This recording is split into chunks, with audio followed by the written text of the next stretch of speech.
أشهد أن لا إله إلا الله وحده لا شريك له.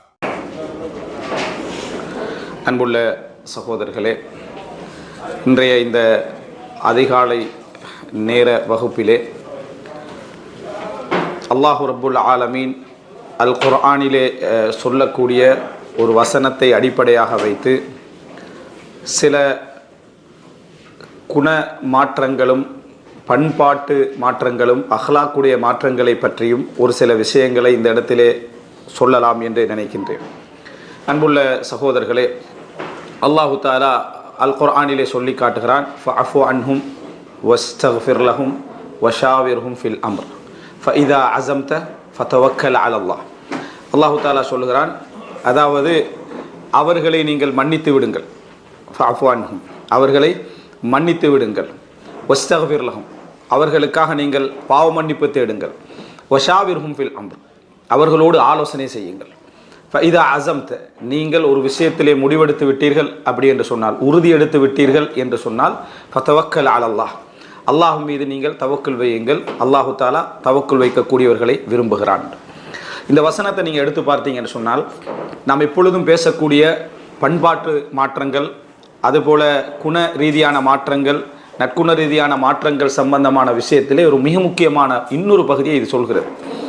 அது என்ன அப்படி என்று சொன்னால், ஃபஅஃபு அன்ஹும் நீங்கள் அவர்களை மன்னித்து விடுங்கள் என்று அல்லாஹு தஆலா சொல்வது முஸ்லிம்களை, தங்களோடு பழகக்கூடியவர்களை அல்லாஹு தஆலா இதிலே சொல்லுகிறார். அவர்களை மன்னித்து விடுங்கள். அது அஃபா அன்ஹு அப்படி என்று சொன்னால் கணக்கெடுக்காமல் விட்டுறது, அவங்களோட தவறுகளை மனதுக்குள்ளே எடுத்துக்கொள்வது இல்லை, அதை சட்டை செய்யாமல் விட்டு விடுவது, பொறுத்து கொள்வது, இவைகள் எல்லாவற்றையும் அது குறிக்கும். நம்ம அதை சமாளித்து விட்டு போவது இதை குறிக்கும். அடுத்ததாக அல்லாஹு தஆலா என்ன சொல்கிறான் என்றால், ஃபஅஃபு அன்ஹும் வஸ்தக்ஃபிர் லஹும் அவர்களுக்காக நீங்கள் பாவ மன்னிப்பு தேடுங்கன்றான். உண்மையிலேயே மன்னிக்கிறதுக்கே நமக்கு மனசு என்ன செய்யாது, இருக்காது. நம்மளை டெய்லி ஒரு டிஸ்டர்ப் பண்ணிட்டு ஒரு ஆளை மன்னிக்க மனசு வருமா? மன்னிக்க மனசு வராது. ஆனால் அவர்களை மன்னித்து விடுங்கள் என்று சொல்கிறதுக்கு ஒரு அஹ்லாக்குடைய தரம் ஒன்று இருக்கணும் நம்மகிட்ட. அஹ்லாக்குடைய தரம்ண்டா அதோட பொறுமை இருக்கும். ஒரு அஹ்லாக்கு ஒரு அஹ்லாக்கோட இருக்காது. நான் அந்த அஹ்லாக்குன்ற வார்த்தையை தமிழில் சொல்லிக்கின்றேன். உலமாக்கல் அப்படின்னா அது பன்மை தான், ஆனால் தமிழில் அது ஒருமைன்னு வச்சுக்கங்க, சரியா? அது அது கல்விகிதியை நம்ம சேர்க்கிறோமே, உலமாண்டா ஒரு ஆள், உலமாக்கல்ண்டா பலர்னு வைக்கிறேன். ஆனால் அரபில் அது ஆல்ரெடி பன்மை தான், தமிழில் புறவு பன்மையாக்குற மாதிரி. அஹ்லாக்குன்றது நீங்கள் ஒரு பண்புன்னு விளங்கிங்க, சரியா? அஹ்லாக்களை பொறுத்த வரைக்கும் அதாவது ஒரு பண்போடு அது என்ன செய்ய அதிரிக்காது. ஒரு பண்பு வருதுன்னா அதுக்கு அதோட சோடியாக இன்னும் பல பண்புகள் சேர்ந்தாதான் அந்த பண்பு வரும். அப்போ அல்லாஹு தஆலா நீங்கள் மன்னித்து விடுங்கள் என்று சொல்கிறான்னா, மன்னிக்கிறதுக்கு நிறைய விஷயம் வேணும். ஒன்று, நமக்கு புரிதல் வேணும். இரண்டாவது, நமக்கு பொறுமை வேணும். மூணாவது நம்மகிட்ட இது அல்லாத பல விதமான அஹ்லாக்களுடைய தொடர்ச்சிகள் என்று ஒரு மூணாவது பகுதி நிறைய சொல்லலாம். மன்னித்து விட்டுட்டு போகிற நேரத்தில் போனா போகுதுன்னு மன்னிச்சேன்னு தான் நம்ம சொல்லுவோம். அல்லாஹ் அடுத்த தரத்தில் சொல்கிறான், அவர்களுக்காக நீங்கள் பாவ மன்னிப்பு தேடுங்க. அவங்களுக்காக நாங்கள் உட்காந்து அல்லாஹ்ட்ட பாவ மன்னிப்பு தேடுறோம். அதான் நமக்கு தவறு செய்தவர்களை நம்ம யாருக்கு ஒரு விஷயத்தை பொறுத்தோமோ அவர்களுடைய விஷயத்தில் நாங்கள் என்ன செய்கிறோம் என்று சொன்னால், அதாவது பாவ மன்னிப்பு தேட நம்ம ஆரம்பிக்கிறோம். அடுத்ததாக அல்லாஹ் ரப்புல் ஆலமீன் சொல்லி காட்டுகிறான், வஷாவிர்ஹும் ஃபில் அம்ர் அவர்களுடைய விஷயத்தில் நீங்கள் ஆலோசனை செய்யுங்கள்ன்றான். அவங்கள்ட்ட போய் ஆலோசனை செய்யுங்க. மன்னிப்பு கேட்கறது, அல்லாஹ்விடத்தில் மன்னிப்பு கேட்கறதுக்கே எங்களுக்கு என்ன செய்யாது, மனசொண்டு வராது. மூணாவது கட்டமாக அவர்களோட மசூரா செய்யுங்கள். உங்களோட விஷயங்களுக்கு, உங்களோட காரியங்களுக்கு மசூரா செய்யுங்கள். ஃபஇதா அஸம்த் அந்த மசூரா எல்லாம் எடுத்துட்டு நீங்கள் ஒரு முடிவுக்கு வந்து விட்டீர்கள் என்றால், ஃபதவக்கல் அலல்லாஹ் அல்லாஹ்வின் மீது தவக்குல் வையுங்கள். இது அஹ்லாக்குடைய இன்னொரு பகுதியை சொல்லி காட்டுது. அதாவது நம்ம அஹ்லாக்கை எப்போ பேசினாலும் எதுக்காக பேசுவோண்டா, அடுத்தவருடைய பண்பில் உள்ள சில தவறுகளை மாற்ற வேண்டும், திருத்த வேண்டும், அவங்க மாற்றிக்கொள்ளணும் என்ற ஒரு நல்ல நோக்கத்தில் தான் பேசுவோம். ஆனால் அஹ்லாக்கை உள்வாங்கிக் கொள்ள வேண்டும் என்ற அடிப்படையில் அஹ்லாக்கை பேச மாட்டோம். அஹ்லாக்கை உள்வாங்கிக் கொள்ளணும் மட்டும் சொன்னால், ஒருத்தர் கோவக்காரராய்ப்பார், ஒருத்தர் டென்ஷன்காரராய்ப்பார், ஒருத்தர் அது எவ்வளோ விளங்கப்படுத்தினாலும் லேட்டாக தான் என்ன செய்வார், இருக்கட்டும் அப்படின்னு புரிஞ்சு கொள்வார். இன்னும் சிலர் எப்படி இருப்பாங்கன்னு சொன்னால், சீரியஸ்னஸ்ஸே இல்லாமல் என்ன செய்வாங்க, ஒரு விஷயத்தை கையாளுவான், அதுக்குரிய பாதிப்புகளை அடைஞ்சிருப்பான், அப்பயும் சீரியஸ் இல்லாமல் இருப்பார். பாதிப்பு அடைஞ்ச பிறகு நீங்கள் அவர்கிட்ட போய் சொல்லிட்டீங்கன்னா அது பிரச்சனை பார்த்துக்கலான்ற ஒரு பாதிப்பு அடைகிறத வச்சு தான் நம்ம ஆல்ரெடி அட்வைஸே பண்ணியிருப்போம். ஆனால் அவன் பாதிப்பு அடைஞ்ச பிறகு உணராமல் இருப்பான். இவங்க எல்லாரோடையும் நம்ம பழகுற சந்தர்ப்பத்தில் எங்களுடைய சிந்தனையில் முதலாவது வாரது இவர் அகலாக மாற்றிக்கொள்ளணும், இவர் இதை மாற்றிக்கொள்ள வேண்டும், இவர் இதை மாற்றிக்கொள்ள வேண்டும், இதை மாற்றிக்கொள்ள வேண்டும். அல்லாஹ் தஆலா இதை தாண்டின இன்னொரு பகுதியை இங்கே சொல்கிறான், இந்த நாளையும் மன்னித்து விடுன்றான். அதான் இந்த வசனம். இந்த நாளையும், இந்த 4 விதமான மக்கள், இது போன்ற மக்கள் எல்லோரையும் நீங்கள் வாழ்க்கையில் பார்ப்பீங்க. அதில் ஒருவராகவும் நீங்கள் என்ன செய்வீங்க, அதில் இருப்பீர்கள். அதில் ஒருவராகவும் நீங்களும் இருப்பீர்கள். அவர்களும் உங்களுக்கு அதோட நடந்து கொள்ளணும், நீங்களும் அவர்களோட நடந்து கொள்ளணும். என்னடா ஃபஅஃபு அன்ஹும். அப்போ அஹ்லாக்கில் மாற்றத்தை அடுத்தவர்கள்ட்ட நம்ம எப்படி எதிர்பார்க்கிறோமோ, அவர்கள் மாற வேண்டும் என்று எப்படி எதிர்பார்க்கிறோமோ, அதற்கு மேலாக இன்னொன்றி இந்த உலகத்தில் அஹ்லாக் மிகவும் கெட்டு போறதுக்கான காரணத்தில் உண்டு. என்னண்டா, நல்ல அஹ்லாக் உள்ளவர்கள் அஹ்லாக் இல்லாதவர்களை பற்றி அடிக்கடி அஹ்லாக் இல்லைன்னு பேசிக்கிறது. விளங்கிட்டா, நான் அஹ்லாக் இல்லாத பெண்டைக்கு அஹ்லாக்ன்றதே என்ன இல்லை இப்படி என்ற உணர்வுலையே நம்ம எல்லாரோடையும் பேசிக்கிட்டு இருப்போம். நம்மகிட்டையும் ஒரு 4 விஷயம் இருக்கும், அதை இன்னொருத்த பொறுத்துக்கிட்டு இருப்பான். அது நமக்கே விளங்கும். நம்மளோட புல்ல பொறுக்கிற டைம்ல தான் நல்லாவே விளங்கும். அடுத்தவன் பொறுக்கிறதை விட நம்மளோட புல்ல பொறுத்துக்குள்ளோம் பாருங்க, அப்போ இன்னும் கொஞ்சம் நல்லா விளங்கும். நம்ம இருக்கிறது நம்மளோட புள்ளைன்றதுனால என்ன செய்யறான், பொறுத்துக்கிறான். சில பெற்றோர்கள் ஒரு 60 வயசுக்கு பின்னால் சொல்லுவேன், நான் பிழையே செஞ்சிருந்தாலும் நீ என்ன செஞ்சிருக்கணும், நான் உம்மா வாப்பான்றதுனா நீ பொறுத்திருக்கணும். அப்பதான் அவருக்கு அந்த அஹ்லாக் விளங்கும். நம்மகிட்ட என்னமோ பிழைக்கு அந்த புள்ள பொறுக்கணும்ன்றதை எதிர்பார்ப்பாங்க. எனவே முதலாவது இங்கே இஸ்லாம் சொல்லக்கூடிய அஹ்லாக்குடைய நட்பண்புகளுடைய இன்னொரு பகுதியை உள்வாங்கினோம்டா, இந்த அஹ்லாக் இல்லைன்னு நம்ம சொல்லக்கூடிய பகுதியில் ஒரு 50% காணாமல் போயிடும். 50% காணாமல் போய்விடும். என்ன காரணம்ன்றதுக்கு நான் பின்னால விளங்கப்படுத்துறேன். அப்ப அல்லாஹ் தஆலா இதில் செய்யக்கூடிய உபதேசம் நீங்க குர்ஆன்ல நிறைய இடங்கள்ல பாருங்க. ஃபஅஃபு அன்ஹும், அதே போல ஃபஸ்ஃபஹிஸ் ஸஃப்ஹல் ஜமீல். விளங்கிட்டா, அவர்களை நீங்கள் அழகான முறையில் மன்னித்து விடுங்கள். அழகான முறையில் மன்னிக்கிறேன்னு சொன்னா போனா போதுன்னு மன்னிக்கிறது இல்லை. அழகான முறையில் கண் முன்னால் நிற்காத மன்னிச்சிடுறேன்றது இது அழகில்லை. எப்படி என்று சொன்னால் அழகான முறையில், முறைப்படாமல் சிறப்பான முறையில் மன்னிச்சிடுறது. மன்னிப்புக்கு நல்ல முறையில் விளங்குங்க. நீங்க கூடுதலாக மன்னிக்க கூடியவராக இருந்தால் உங்களோட மன்னிப்புக்கு பெருமதி இல்லாமல் போயிடும். உங்களோட மன்னிப்புக்கு என்ன செஞ்சிடும், பெருமதி இல்லாமல் போயிடும். அவர் மன்னிச்சுடுவார், அதை வச்சே என்ன செய்வான், பிழை தவறுகள் செய்ய ஆரம்பிப்பான். அப்போ உங்களுக்கு இன்னும் பொறுமை வேணும். உங்களுக்கு என்ன வேணும்னா, நம்மளோட மன்னிப்புக்கும், அதாவது எந்த அளவுக்குன்னா, நமக்கு பெரிய அநியாயம் செஞ்சிருப்பான், அநியாயம் செஞ்சுட்டு ஒரு டெக்ஸ்ட் மெசேஜ் போடுவார், மன்னித்துக் கொள்ளுங்கள் அப்படின்ட்டு. அதுக்கு பிறகு நம்ம மன்னிக்கலன்னு வைங்களே, மன்னிப்பு கேட்டு பேர் மன்னிக்கலேண்டு. ஏன்னா நீ வாழ்க்கையில் எனக்கு இவ்வளோ பெரிய அநியாயத்தை செஞ்சுட்டு ஒரு டெக்ஸ்ட் மெசேஜில் நான் மன்னிக்கணுட்டு எதிர்பார்க்கிறதை விடவா ஒரு வேதனை ஒரு மனிதனுக்கு இருக்கு. அதை மன்னிக்கலாதுன்றத பெரிய குற்றமாக வெளியெல்லாம் சொல்லிட்டு போவாங்க. என்ன மன்னிப்புன்றதே இல்லை, இவர்கிட்ட என்ன இருக்கு, இவர் என்ன மார்க்கம் படித்தார் அப்படி என்று சொல்லிக்கிட்டு போயிட்டு இருப்பாங்க. உங்களால் தாங்க முடியாமல் அமைப்பில் இருக்கும். அது இதெல்லாம் நான் சொல்கிறது உரிமைகள் உடைமைகள் சார்ந்த விஷயங்கள் இல்லை. அது உங்களுக்கு உரிமை இருக்குது. உங்களுக்கு எடுக்க வேண்டியதை எடுக்கிறது, தர வேண்டியதை தரது, கடன் உரிமை, இதில் மன்னிக்கணும். இஸ்லாம் என்ன செய்யலை, மன்னித்தா அது ஆகவே உயர்ந்த பண்பு. அதில் நீங்கள் மன்னிச்சாகணும்ன்றதுக்கு இந்த வசனம் வரலை. இந்த வசனம் நம்ம அன்றாட பழக்க வழக்கங்கள் இதோட சம்பந்தப்பட்ட இல்லைன்னா களவெடுத்துட்டு போய் அந்த வசனத்தை அதுக்கு அப்ளை பண்ணிடக்கூடாது. அப்படின்னா கோர்ட்டும் தேவையில்லை, நீதிபதிகளும் தேவையில்லைன்னு ஆகிரும்.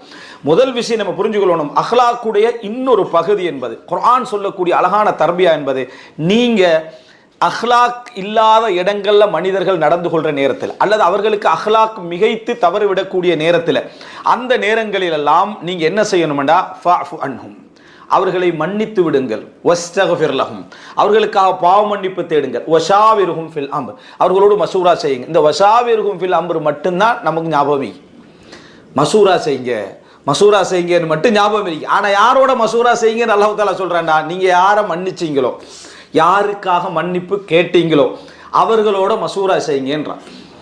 இது எங்களுக்கு ஒரு பெரிய ஒரு விளக்கத்தை என்ன செய்கிறது, எங்களுக்கு கொண்டு வந்து சேர்க்கிறார். அது என்னடா, அஹ்லாக்குடைய விஷயங்களை பொறுத்த வரைக்கும் இந்த உலகத்தில் சில விதிகளை நம்ம புரிஞ்சிட்டோம்னா இந்த அல்லாஹ்வுடைய வசனத்துடைய ஆழத்தை நம்ம புரிஞ்சுக்கணும். அஹ்லாக்கண்டா முதலாவது ஜிபில்லியாவா முக்தசபாவா என்றது இஸ்லாமிய அறிஞர்களுக்கு மத்தியில் மட்டுமல்ல, உலக வரலாற்றில் மனிதனுடைய இயல்புகளை ஆராய்ச்சி செய்யக்கூடிய எல்லா அறிஞர்களுமே தேடக்கூடிய ஒரு விஷயம். அதாவது ஜிபில்லியா அப்படி என்று சொன்னால் அவன் பிறக்கிற நேரத்தில் அவனோட பிறக்கிறது, அவன் பிறக்கிற நேரத்தில் அவனோட மனித இயல்புகளை சொல்லலை. மனிதனுக்கு பசி வரும் அதை சொல்லலை, அது எல்லாருக்கும் தான் பசி வரும். இவருக்கு மட்டும்தான் இப்போ பிறந்து பசி வருதுன்னு யாரும் இல்லையே. பசி எல்லாருக்கும் எப்பொழுதுமே என்ன செய்யும், அதை சொல்லலை. மனித இயல்புகளோட சம்பந்தப்பட்டதில்லை, அஹ்லாக் சார்ந்த விஷயங்கள். அதுல என்னடா, பிறக்கிற நேரத்திலேயே அவனோட பிறக்கிறதா இல்ல அவனுடைய தர்வீது நஃப்ஸால் அவன் முயற்சி எடுப்பதின் காரணமாக அவைகள் உருவாக்கப்படுவதா என்று கேட்டீங்கன்னா, அல்லாஹு ரப்புல் ஆலமீன் எப்படி இந்த ரிஸ்கை வச்சு இந்த அஹ்லாக்கை வச்சுக்கிறான் என்பதுக்கு அப்துல்லா இப்னு மஸ்ஊத் ரலியல்லாஹு ஒரு செய்தி சொல்றாங்க. முஸ்னத் அஹ்மத்ல வரக்கூடிய செய்தி. இது ரசூலுல்லாஹ் சொன்னதாக வருது, ஆனா பலகீனம். இன்னல்லாஹ கஸம அஹ்லாக்கக்கும் கமா கஸம அர்ஸாக்கக்கும். உங்களுடைய ரிஸ்க்குகளை அல்லாஹ் தஆலா பிரித்ததை போல் உங்கள் அஹ்லாக்களையும் அல்லாஹ் பிரித்திருக்கிறான் அப்படின்னு வருது. அப்துல்லா இப்னு மஸ்ஊத் ரலியல்லாஹு சொல்றாங்க, இன்னல்லாஹ கஸம அஹ்லாக்கக்கும் கமா கஸம அர்ஸாக்கக்கும். உங்களுடைய ரிஸ்க்குகள் எப்படி உனக்கு இவ்வளவுதான், உனக்கு இவ்வளவுதான், உனக்கு கூட, உனக்கு குறைய, உனக்கு இங்க கூட கிடைக்கும், இந்த இடத்துல குறைய கிடைக்கும் என்று அல்லாஹ் பங்கிட்டானோ அந்த ரிஸ்க்லேருந்து நீங்க எப்படி வந்து வேணாண்டு போனாலும் சரி உங்களை இங்க வச்சிருவானோ அதே மாதிரி உங்களோட அஹ்லாக்களும் உங்களுக்கு பங்கிடப்பட்டிருக்கு. ஒருத்தருக்கு ஒன்று கூட இருக்கும், ஒருத்தருக்கு ஒன்று குறைய இருக்கும், ஒருத்தருக்கு இன்னொன்றுல கூட இருக்கும், அவருக்கு அதில் குறைய இருக்கும். இந்த மாதிரி அல்லாஹ் பங்கிட்டு இருக்கிறான். அல்லாஹு ரப்புல் ஆலமீன் யுஹ்தி துன்யா மை யுஹிப்பு வ மன் லா யுஹிப். அல்லாஹ் விரும்புகின்றவருக்கும் விரும்பாதவர்களுக்கும் இந்த உலகத்தை அல்லாஹு தஆலா கொடுக்கிறான். வலா யுஅத்தி தீன இல்லா மை யுஹிப்பு. விரும்புகின்றவனுக்கு மாத்திரம்தான் மார்க்கத்தை கொடுக்கிறான் என்று அப்துல்லா இப்னு மஸ்ஊத் ரலியல்லாஹு சொன்னான். இந்த உலகம் அல்லாஹ் விரும்புகிறவர்களுக்கும் கிடைக்கும், விரும்பாதவர்களுக்கும் கிடைக்கும். ஆனால் மார்க்கம் என்பது விரும்புகின்றவர்களுக்கு மட்டும்தான் என்ன செய்யும், கிடைக்கும் என்று அப்துல்லா இப்னு மஸ்ஊத் ரலியல்லாஹு சொன்னாங்க. ஒரு அழகான எங்களுக்கு ஆதாரங்கள் அல்லாஹ்வுடைய தூதர் நபித்தோழர்கள் அங்கிருந்தா நம்ம எடுப்போம். அப்போ அவங்க தெளிவாக சொல்லிட்டாங்க, அஹ்லாக் என்பது பங்கிடப்பட்டிருக்கு. அதனால தான் மனிதன் பிறக்கின்ற நேரத்திலேயே சில விஷயங்கள் பிறக்குது, அஹ்லாக்களும் சிலது பிறக்குது அப்படின்றதுக்கு இன்னொரு செய்தி பாருங்க. ரசூல் ஸல்லல்லாஹு அலைஹி வஸல்லம் அவர்கள்ட்ட, அதாவது அஷஜ்ஜு அப்துல் கைஸ்ன்னு சொல்லுவாங்க, அவருக்கு அப்துல் கைஸ் கோத்திரத்துடைய தலைவர் வரார். இது புகாரி முஸ்லிம்லேயே வருது. இந்த ரிவாயத்து வந்து முஸ்னத் அஹ்மதுல வருது மேலதிகமாக. அப்போ ரசூல் ஸல்லல்லாஹு அலைஹி வஸல்லம் அவர் இஸ்லாத்துக்கு வந்து என்ன சொல்றாங்க, உங்களோட கவுமுக்கும் சேர்த்து பையத்து செய்யுங்க, உங்களோட கவுமுக்கு அவங்களும் இஸ்லாத்துக்கு வராண்டு பையத் செய்யுங்க. அப்போ அவர் சொல்றாரு, நான் போய் அவர்களோடு பேசிவிட்டு உங்கள்கிட்ட சொல்றேன் அப்படின்னு சொன்னாங்க. அப்ப ரசூலுல்லாஹ் சொல்றாங்க, இன்ன ஃபீக லஹஸ்லத்தைனி யுஹிப்புஹுமுல்லாஹு வ ரசூலு. உங்கள்ட்ட ரெண்டு பண்புகள் இருக்கு, அல்லாஹ்வும் ரசூலும் அதை விரும்புகிறார்கள் அப்படின்னாங்க. என்ன? அல் ஹில்மு வல் அனாத். கருணையும் நெகிழ்வும் நிதானமும். நெகிழ்வும் நிதானமும் உங்களிடத்துல இருக்குதுன்னாங்க. அவருடைய அந்த அந்த நடைமுறைகளை எல்லாம் பார்த்து உடனே அவர் கேட்ட கேள்வி, அந்த கேள்வி கேட்கறது எவ்வளவு அறிவிக்கணும் பாருங்க. அவர் சொல்றாரு, அல்லாஹ்வின் தூதரே, இந்த ரெண்டு பண்பும் நான் எனக்கு கடைபிடித்து உருவாக்கி கொண்ட பண்புகளா அல்லது அல்லாஹ் என்னை படைத்த பண்புகளா? என்னை அதில் அல்லாஹ் படைத்திருக்கிறானா அல்லது நான் என்னுடைய பண்பாடுகளால் உருவாக்கி கொண்டேன்னு நினைக்கிறேன். அப்ப ரசூல் ஸல்லல்லாஹு அலைஹி வஸல்லம் சொன்னாங்க, இல்லை, அல்லாஹ் உங்களை இதில் உருவாக்கி இருக்கிறான்னு சொன்னாங்க. விளங்கிட்டா? அல்லாஹ் தஆலா உங்களை இந்த பண்பிலே உருவாக்கி இருக்கிறான் அப்படி என்று சொல்லி ரசூலுல்லாஹி ஜபலக்கல்லாஹு அலைஹிமா என்று ரசூலுல்லாஹ் சொன்னாங்க. அப்போ அவர் வந்து என்ன, இரண்டு நல்ல பண்புகளில் என்னை படைத்த அல்லாஹ்வுக்கு எல்லா புகழும் என்று சொல்லிட்டு போனாங்கன்னு பார்க்குறோம். இந்த செய்தி, அதாவது அஹ்லாக்குகள் வந்து ஒரு மனுஷனை நம்ம எப்படி குறை சொல்றது? ஒருத்தர் நிதானத்தோட படைக்கப்பட்டிருக்கிறார், இன்னொருத்தர் நிதானம் இல்லாம படைக்கப்பட்டிருக்கிறார். நீ நிதானம் இல்லாதவன் குறை சொல்ற சந்தர்ப்பத்தில் அல்லாஹ் உன்னை நிதானம் இல்லாம படைச்சிக்கிறான்னு தான் என்ன செய்யறோம், அல்லாஹ்வுடைய ஒரு இதை குறை சொல்ற மாதிரி. அதாவது ரிஸ்க்கை எப்படி குறை சொல்லுவோமே, ஒரு ஏழையை நம்ம எப்படி குறை சொல்லுவோமோ அதே மாதிரி தான் இதுல ஏழை ஆகிக்கிறவரை நம்ம குறை சொல்றோம்னு அர்த்தம். அப்ப அவரோட நாங்க என்ன நடந்து கொள்ள வேண்டும் என்றதுதான் இங்க உள்ள விஷயம். அடுத்த விஷயம் வார, அதுக்காக அப்படியே ஈந்துடலாமான்னு அடுத்த விஷயத்துக்கு வருகிறேன். ஆனா நாங்க முதல் விஷயம் என்ன செய்யணும், அவரோட நம்ம கடைபிடிக்க வேண்டிய விஷயம், நிதானம் இல்லைன்னு விளங்கிட்டா இவருக்கு எல்லாம் ஒரு சோதனையை கொடுத்திக்கிறான், எனக்கு எப்படி இன்னொன்றுல சோதனையை தந்திக்கிறோம்னா அது மாதிரி தந்திக்கிறான். இப்ப நம்ம அங்க செய்ய வேண்டிய வேலை, ஃபஅஃபு அன்ஹும், அவர்களை மன்னித்து விடுங்கள், வஸ்தக்ஃபிர் லஹும், அவர்களுக்காக பாவ மன்னிப்பு தேடுங்கள், வஷாவிருஹும் ஃபில் அம்ர். இதுதான் இப்ப நம்ம அங்க செய்ய வேண்டிய வேலை என்றதை இந்த வசனம் என்ன செய்து எங்களுக்கு சொல்லி தருது. ரசூல் ஸல்லல்லாஹு அலைஹி வஸல்லம் அவர்கள்ட்ட வந்து சில சஹாபாக்கள், அதாவது நம்ம இந்த அறியாமை காலம் என்று சொல்ற அந்த சமுதாயத்தை நீங்க படிக்க படிக்க ஏன் இந்த ஜாகிலியான்னு சொன்னாங்கன்றே உங்களுக்கு டவுட் வரும். ஏண்டா அதுக்கு நேர் எதிராக நம்ம ஒரு சமுதாயத்தில் உட்கார்ந்துட்டு இருக்கிறோம். அவ்வளோ பண்பாடுகளோட அந்த சமுதாயம் உட்கார்ந்துட்டு இருக்கு. அவர்களை ஜாகிலியத் என்று சொன்னதுக்கான குறிப்பிட்ட சில காரணங்கள் இருக்கு. அதுதான் மசாயிலுல் ஜாஹிலியான்ற புத்தகம். என்னது? ஜாஹிலிய கால மசாயில்கள் அப்படி என்று எழுதப்பட்ட அந்த முஹம்மது அப்துல் வஹாப் ரஹ்மத்துல்லாஹி புத்தகத்தை நீங்க படிச்சீங்கன்னா வழங்கும் எத்தனை மசாலா. இதனால தான் அவங்க ஜாஹிலியத், மற்றபடி அவங்க வேற அடிப்படையில் ஜாஹிலியத் இல்லை. அவங்க கேட்குறாங்க, அல்லாஹ்வின் தூதரே, அதாவது மன் அக்ரமுல் அரப், அரபுகளில் சங்கையான, அதாவது மன் அக்ரமுன் நாஸ், மக்கள்லே சங்கையானவர்கள் யார் அப்படின்னு கேட்குறாங்க. அப்போ ரசூல் ஸல்லல்லாஹு அலைஹி வஸல்லம் சொல்றாங்க, அத்காஹும், மிகவும் இரையச்சம் உள்ளவர் சங்கையானவர். இதான் இஸ்லாத்துடைய பதில். மிகவும் இரையச்சம் உள்ளவர் தான் சங்கையானவர். அல்லாஹ்வின் தூதரே, இதை நான் கேட்கல அப்படின்னா, இதை நான் கேட்கவில்லை. அப்போ நீங்க மக்கள்ல கேட்குறீங்கன்னு சொன்னா யூசுப் அலைஹிஸ்ஸலாம் அவர் சங்கையானவருடைய மகன், சங்கையானவருடைய மகன், சங்கையானவன் ஹலீலுல்லாவுடைய மகன் என்று சொல்றாங்க. அதை நான் கேட்கலன்றார். அல்லாஹ்வின் தூதரே, அதையும் நான் கேட்கல அப்படின்னு. ரசூல் ஸல்லல்லாஹு அலைஹி வஸல்லம் ஃபஅன் மஆதினில் அரபி தஸ்அல் அப்படின்னா அரேபிய மினரல்ஸ்களை பற்றியா கேட்குறீங்கன்னா, அதாவது அரபுகளுடைய அந்த கனிமங்களை பற்றியா நீங்கள் கேட்குறீங்க. மஆதினில் அரப் அப்படின்னா அஸ்ல். மஆதின் என்ற பொதுவாகவே சொல்றது சுரங்கம். அந்த நம்ம அதாவது வெள்ளி எடுக்கிறோம் தங்கம் எடுக்கிறோம் அப்படின்னு அந்த சுரங்கம் இருக்குமே அஸ்ல், அதிலிருந்து தான் தங்கம் அதை தூக்கிட்டு கொண்டு போயிடாதே, அதிலிருந்து தான் என்ன செய்யும் தங்கம் வெள்ளி அப்படி என்று உருவாகுமா, அதை பற்றியா நீங்கள் கேட்கிறீர்கள் அப்படின்னு என்ன செஞ்சாங்க கேட்டாங்க. அதைத்தான் நான் கேட்கிறேன்னு சொன்னாங்க. அதை சொல்லுங்க. அப்போ ரசூலுல்லாஹி ஸல்லல்லாஹு அலைஹி வஸல்லம் சொல்ற முக்கியமான சப்ஜெக்டை பாருங்க. ஹியாருஹும் ஃபில் இஸ்லாம் ஹியாருஹும் ஃபில் ஜாஹிலியா. இஸ்லாத்தில் அவர்களில் சிறந்தவர் யார் என்றால் ஜாஹிலியத்தில் இவர்கள் சிறந்தவர்களாக இருந்தார்களோ அவர்களை நாங்கள் சொல்றோம்.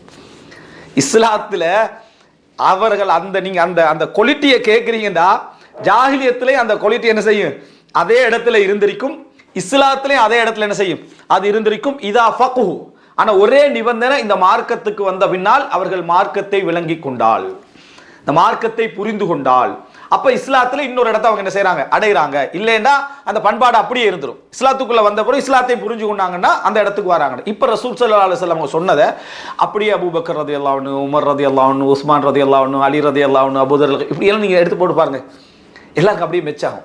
அவங்களுடைய ஜாஹிலிய காலத்தை எடுத்து பாருங்க, ரசூலுல்லாஹோட காலத்தை எடுத்து பாருங்க, இன்னும் உள்ள மக்கள் எல்லாம் எடுத்து பாருங்க. அவங்களுடைய அஹ்லாக்கள் வேற ஒரு அமைப்புல என்ன செய்யுது. இதுக்கு விதிவிலக்கு இல்லாம இல்லை, இதற்கு விதிவிலக்கு இருக்கும்.